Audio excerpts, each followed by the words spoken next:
fazer uma reclamação aqui ao Caju. Não sei se vocês repararam, tem um trecho quando eles estão mostrando ali a Avenida Paulista, os ciclistas ali, RAP, e eles fizeram aquela cena no meio da ciclovia. Eu sou ciclista, passo sempre ali pela Paulista, e o maior problema que a gente tem é gente fotografando, filmando. Então, eu espero que no próximo vocês não façam mais isso. Outra coisa que o procurador disse, e aí que um comentário mais sério, mas já inclusive deixo a deixa aqui para o professor Ricardo Antunes na sequência, que a gente não pode brigar com a tecnologia, né? E tem um entrevistado no documentário que ele diz que nunca as condições técnicas foram tão favoráveis a regulamentar o trabalho, né? Está tudo registrado no aplicativo, mas nunca as condições políticas foram tão desvantajosas. Professor.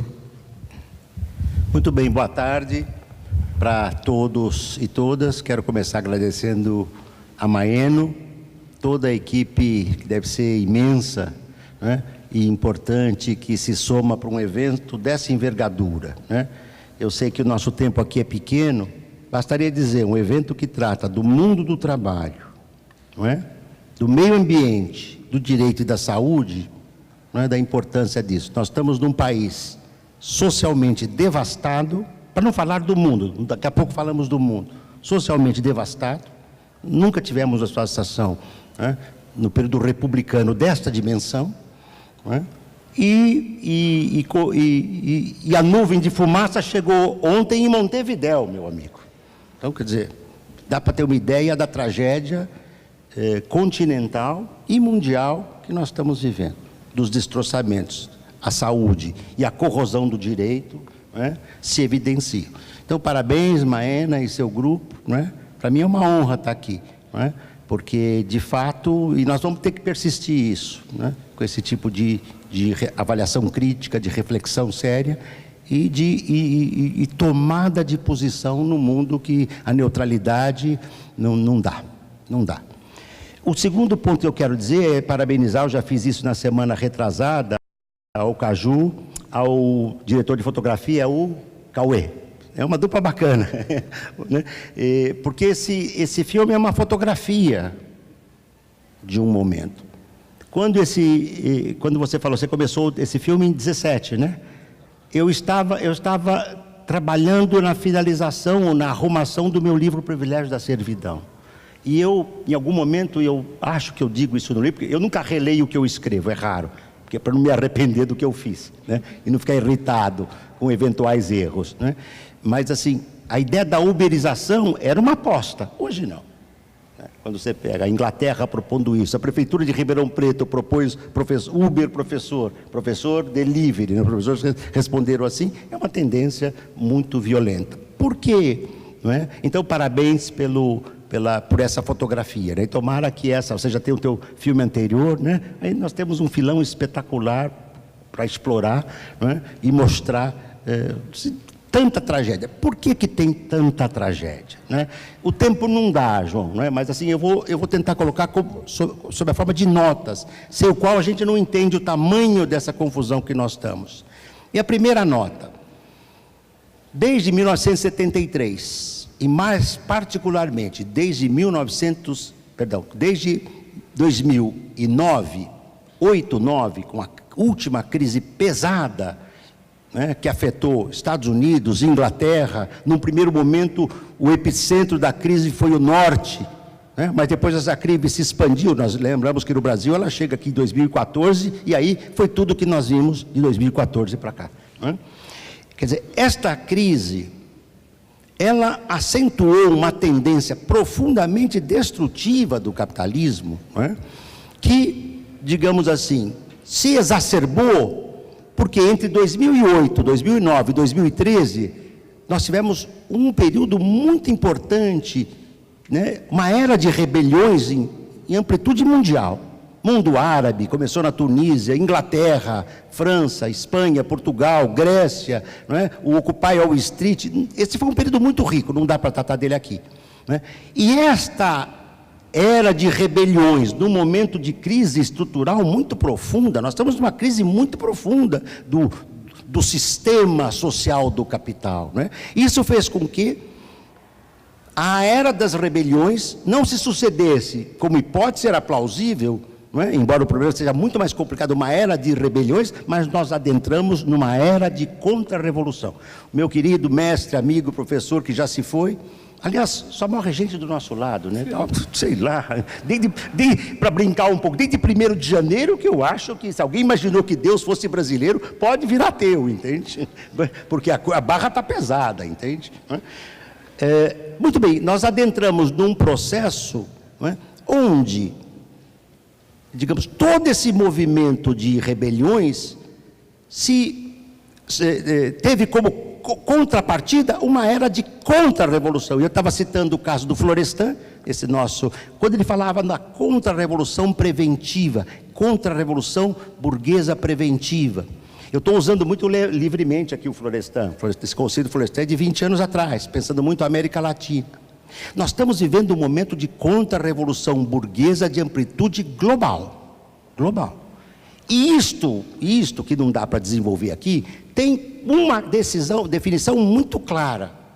O trabalho, a força mundial de trabalho, vai ter que se adequar aos novos tempos, que não são mais da legalização, meu caro. Tem lei? Tem, não importa, passa por cima. Quem tinha dúvida, estamos vendo o caso brasileiro. É uma sucessão de desmanches, e não é só brasileiro. Não é por acaso que a reforma trabalhista do Temer aqui, 2017, era simultânea do Macron, na França, e o do... Com parênteses aqui, hein? Não leve a mal a crítica ao Macron, ele nesse momento até está curioso, né? Só brincadeira, se ele não brincar fica difícil, né? E é o Macri na Argentina, os três estavam com uma proposta que na sua essência é similar, não é? E qual é o sentido maior dessa proposta? É na verdade um momento de corrosão da legislação social protetora do trabalho em escala global. Os capitais têm que repor os níveis de acumulação. Não é fácil, nós temos uma lei de tendência, uma tendência que tem sido declinante. Os avanços, crescimentos e recuos são mais conjunturais, não é? E nesse contexto, né, desta, digamos assim, desmonte da legislação social protetora do trabalho, era preciso ter um respaldo jurídico, político, institucional para fazer isso.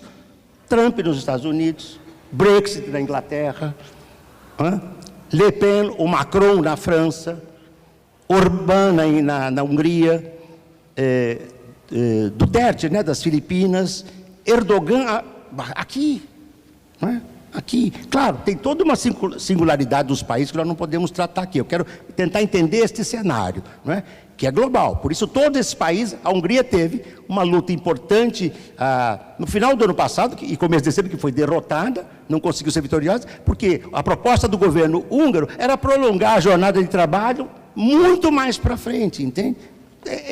Então, essas corrosões, e nós estamos vivendo uma era de devastação social, e isto se combina com um movimento, isto é muito importante entender também, claro, o desenho é financeiro, a hegemonia é financeira. Se eu tiver tempo depois aqui, eu vou ler uma propaganda de um banco brasileiro, para vocês entenderem qual é o sentido humano e societal que os bancos têm em relação ao trabalho. Se der tempo, eu leio isso depois. A hegemonia é financeira, tá certo? E dentro desse quadro de hegemonia financeira, com uma intensa expansão, isso é vital, nós estamos vivendo, particularmente desde 73, uma intensa expansão tecno-informacional digital. Não é? Quer dizer, se 73 foi a era da microeletrônica, agora nós entramos no mundo informacional digital. Nós estamos, inclusive, presenciando, né, já em curso, a chamada Indústria 4.0, cujas consequências sociais serão muito mais profundas ainda. Se der tempo, eu dou uma nota final nisso. Neste quadro, então, numa empresa flexível, enxuta, desregulamentado, com alto potencial tecnológico, né, o trabalho é custo. E o trabalho tem que, por isso todo desmonte de uma legislação social protetora do trabalho, vigente na era tayloriano-fordista, na era em que os países europeus tinham, pelo menos o norte do norte, um cenário de welfare state, né? Toda essa legislação social protetora do trabalho está sofrendo um processo de corrosão, e a conversão no trabalho, na força de trabalho, dado esse imenso exército sobrante que nós temos em escala global, não é? na condição de se tornarem o que nós estamos vendo, né,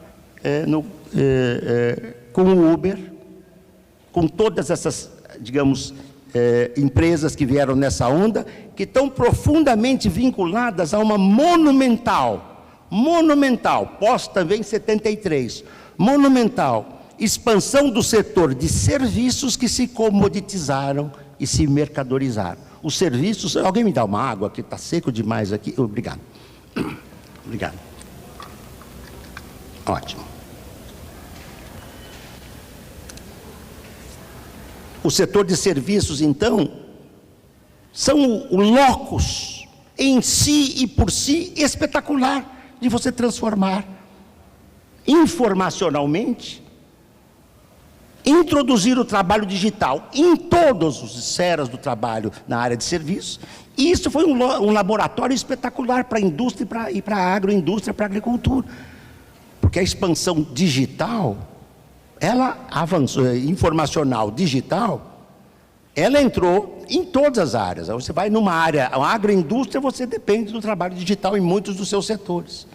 É uma coisa complexa, uma simbiose complexa, que articula mundo digital, o mais avançado, com o mundo mais brutal do trabalho manual. Aliás, o próprio celular é a expressão espetacular disso. Põe um celular aqui. Para que esse celular? Apple 2000 e não sei o quê, modelo 10, S20, não importa, né? Há uma coisa sem o qual nenhum desses celulares são produzidos, esses smartphones. Qual é? É o trabalho, a exploração do trabalho mineral. A exploração brutal das minas. Brutal. Eu entrei uma vez numa mina, como sociólogo do trabalho. Lá embaixo, eu sou rápido, lépido, olhei tudo e chamei o carrinho que me trouxe. Traz o carrinho que eu quero subir. É uma sucursal do inferno. Isso é a primeira coisa que você imagina que isso aqui se tivesse 2 quilômetros abaixo do nível da terra e fosse tudo escuro e sem saída. Eu quero ir embora, entende? Porque se isso aqui cair não sobra nada.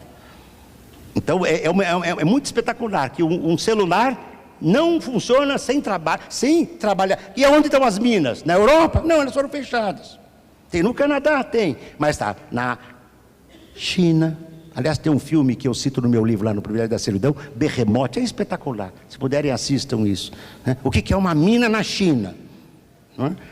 Na África do Sul, na América do Sul, Canadá, comecei, e alguns poucos países do chamado mundo central. Muito bem, o resultado disso: trabalho flexível, alta tecnologia, desregulamentado, exploração do trabalho, e as plataformas se esparramaram. Uber, Cabify, 99, vamos pegar no outro setor, a Amazon. 15 anos atrás você comprava livros por ela, hoje você faz qualquer coisa. Eu quero traduzir um texto meu para o mandarim, consigo, numa das plataformas da Amazon, fazer isso, contratar, e sempre uma intermediação. É a ideia de que o capitalismo pode levar a exploração e a espoliação do trabalho num plano muito profundo, sem ser patrão, sem ter a figura, a persona, a personificação do capital desaparece. E é global. Agora, como o Rodrigo também lembrou aqui, né, também na Inglaterra, também em Paris e em outras partes do mundo tem havido restrição. Mas é por isso que não é por acaso que a Uber, para citar o caso da Uber, se expande em alguns setores, não se expande em outros. As consequências sociais disso são profundas, né? Jovens morrendo com as motos, com os patinetes, com as bicicletas, né, com os automóveis. Nenhum trabalhador do Uber que eu entrevistei até hoje, nenhum, me disse que trabalhava menos do que 10, 12 horas. A menos, salvo aqueles que dizem, eu sou corretor, então quando eu tenho uma folga para completar salário, eu faço isso. Fora isso, isso me faz jogar uma ideia que eu estou trabalhando agora. Aliás, depois eu vou mencionar que o colega que nos apresentou falou do nosso trabalho. Eu vou citar esse que nós estamos lançando aqui. Eu mesmo não recebi nem o meu exemplar ainda. Que é a Riqueza e Miséria do Trabalho no Brasil, volume 4, Trabalho Digital, Autogestão e Expropriação da Vida. Nós estamos vivendo um processo onde a expropriação, a exploração, a expoliação é do trabalho e é da vida. Não há mais separação entre tempo de vida e tempo de trabalho. Nós vamos para casa, bom, com o celular, acabou. Aliás, tem um artigo lindíssimo de um colombiano aqui, meu amigo, Renan Vega Cantor, tá certo? Que ele vai dizer, estudando o caso espanhol, que até as relações sexuais entre os casais, à noite, muitas vezes são suspensas pelo chamado da corporação, por causa dessa porcaria que a gente traz do lado. É muito lindo esse artigo. Mostra que você não tem mais separação. Nós saímos daqui, nós vamos para casa, o celular nos mantém ligado a noite inteira. Se a gente não desligar, ele faz barulho a noite inteira. O capital, tá certo? É nesse sentido, não tem. Se pudesse, o dia teria 30 horas. As consequências sociais disso são muito profundas, né? São devastadoras. Do teu filme, eu já comentei isso a semana aí, estou tentando aqui finalizar, viu, João? Quer dizer, pergunta para o jovem, e o seguro? Ele fala, seguro? Que seguro? Ah, da moto? Quer dizer, ele não tem mais nem no universo subjetivo dele, tal vilipêndio, que ele deveria ter um seguro, pago pela empresa. Aliás, o nosso livro homenageia aquele menino da Rap, que foi... Rap ou iFood? Agora estou em dúvida. Está aqui. Rap, não sei porque eu falo rap, entende? Puta, deve ser... É outro? Também tem com esse nome? Então tá bom. É um atrás do outro, né? Mas não, eu estou pensando na Rap, né? Tá certo? Falei certo agora? Falei. Rap, tá? Que a gente homenageia aqui, porque ele morreu, como vocês sabem, há poucas semanas atrás, tá? Está na última página aqui do nosso livro. A Amazon, então, é esse... Lembra aquele, acho que foi a Vanessa que nos mostrou, nós estávamos juntos, nós não estávamos em Recife, nós estávamos em Fortaleza, né, juntos. Fortaleza. A Amazon não existia em 2008, 9, 10, 11, tem um quadro espetacular que mostra o movimento diário, mensal, semanal, anual das empresas. De repente, acho que é lá para 2015, 16, a Amazon começa. E aí, em poucos anos, ela dá uma... Lá no início, no passado, era a Coca-Cola, era a Toyota, né? A General Motors, a IBM, Amazon, Google, né? Microsoft. Você tem uma mudança. E tem hora que o capital é espetacularmente límpido, né? Quer dizer, como é que é? Concorrência é coisa do passado, sim, né? Concorrência é para os fracos. Para os fracos, entende? Então, o mundo que nós estamos vivendo nos coloca limites muito... Se eu pudesse lembrar a figura metafórica do Cal Polanyi, é um moinho satânico. E aqui vale uma nota, a propósito do que você falou, e eu concordo com o... Mas eu vou fazer uma nuance que eu acho que é muito importante. Não é a tecnologia que é destrutiva, mas é a tecnologia plasmada pelas corporações, não são pelas empresas, são pelas corporações. A disputa da Huawei hoje com a Apple, tá certo? Em que ela toca essencialmente na humanidade? Nada. 5G para a humanidade, né? Mas está aí uma guerra que vai definir um pouco para onde vai o mundo do smartphone e dos seus assemelhados, entende? E o poder. Então, veja, se a gente for olhar esse cenário, né, a questão vital do nosso tempo é fazer com que a nossa luta, entre tantas que nós temos, seja para dotar a tecnologia de sentido humano e societal. E aí eu não tenho meias palavras, desculpem, não é? E para isso não dá para conviver com o sistema do capital. Esse é o, se eu fosse kantiano, mas eu não é, né? Estou só usando uma expressão que eu gosto, mas eu vou até tirar a segunda parte. Esse é o imperativo do século XXI. Daqui 10 anos, 15, não sei se eu estaria em condições de voltar num debate desse. Em 15, não sei. 10, espero, entende? Vai estar pior, entende? Quando o capitalismo começa a falar que ele é um sistema anárquico-liberal, o que, em primeiro lugar, é uma provocação aos anarquistas, eles não merecem isso. E é também aos liberais, embora, viu, eu compreendo, Caju, perfeitamente a situação. Eu não tenho respeito nenhum por eles, especialmente no país que eu vivo, onde o neoliberal Obrigado. O neoliberal pega a carroça, não de um autoritário. Nós não estamos sob um governo autoritário, hein? Longe disso. Nós estamos sob um governo autocrático e ditatorial, cujo presidente tem traços que todos nós sabemos, até ele, proto ou neofascistas. No mínimo está nesse espaço. Então a coisa é mais complicada, né? Então o imperativo do nosso tempo é dotar de sentido humano e societal, o que vai nos levar a uma guerra, para dizer que a disputa entre dois gigantes tecnológicos é irrelevante para a humanidade, de duas uma, ou a humanidade ganha sentido, ou ela perde. Segundo e último ponto, né? Eu acho que do Uber, tantos pontos importantes foram falados aqui. Os antecedentes do Uber, contrato de 0 hora na Inglaterra, não é por acaso. Muito importante, né? Com a diferença que o 0 hora, o trabalhador pode dizer não à trabalhadora. No Uber, se ele disser 3 vezes não, ele é cortado como... É muito bonito, portanto, o teu filme e a captura disto. 2 anos atrás, eu estava citando que eu também tive, do privilégio da servidão, essa mesma sensibilidade de tentar entender que alguma coisa estava... Há um novo proletariado, e atenção com a palavra, hein? Para não assustar, há um novo proletariado do mundo digital.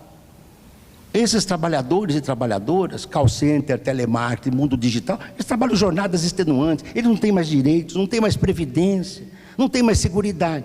Então, para fechar, o trabalho é um valor, mas no nosso tempo, ele vem se convertendo num desvalor, num não valor, e pasmem vocês, para criar mais valor. Quer dizer, há alguma coisa de estranha no reino da Dinamarca. Ou a gente mexe no fundo dessa coisa, ou a coisa vai ficar pior. Último comentário. Quando eu escrevi o Adeus ao Trabalho em 95, né, eu tive colegas que disseram assim: professor, você exagerou.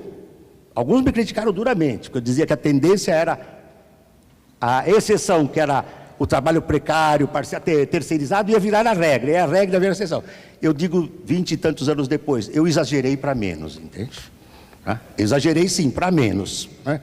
Porque a barra está pior do que eu podia imaginar. E eu adoraria chegar aqui e dizer, ó, joga aquele livro no lixo, que ele não vale nada, porque eu errei em si e por si em tudo. O nosso cenário é devastador e nós temos que lutar em todos os espaços, em todos, mas não perder, né, a ideia de porque nós vamos lutar para chegar ali ou ali. Eu acho que essa é a questão e é o nosso imperativo desse tempo. Obrigado.